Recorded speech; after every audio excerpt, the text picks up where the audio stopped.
Alexander Smotrov from Russian news agency RIA Novosti. Foreign Secretary, Russian president has made it clear that Russia doesn't want the London summit to be another talking shop, and they want real conclusions and documents coming out from this summit. So how likely these concrete steps can be made after the London summit and documents signed? The British government is very pleased with the comments of President Medvedev and his commitment to real outcomes, not just to more talking. Around the world, I think everyone now recognises that no one is insulated from this economic crisis. It's not a Western crisis, it's a global crisis with economic effects that are profound. And I think the commitment of the Russian government to real action and to contribute to real action is very welcome.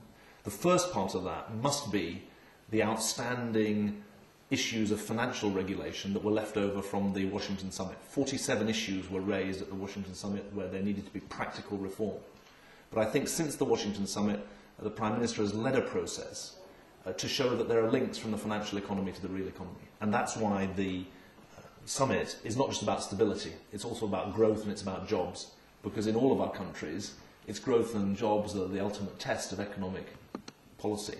And so I think on macroeconomic coordination, on trade openness, on reform of financial institutions, on the promotion of development, sustainable development, I think there are practical things that we can do, and that's certainly the agenda that we're trying to develop for the summit. Right, and my second question is about Eastern European countries and Ukraine, which were worst affected by this crisis in Europe at least. So the G20 has a quite wide representation, but they not include all these countries. So how you make sure their voice and concerns are heard in London? I think it's really important that the 20 leaders who gather in London on the 2nd of April recognise that they're speaking not just for their own countries, but they're speaking for the ability of the world to come up with global solutions that are in the interests of all. I think that the economic crisis has made very clear that while politics is still national, economics is global. And this G20 summit is a significant attempt to create a global political conversation about economic management.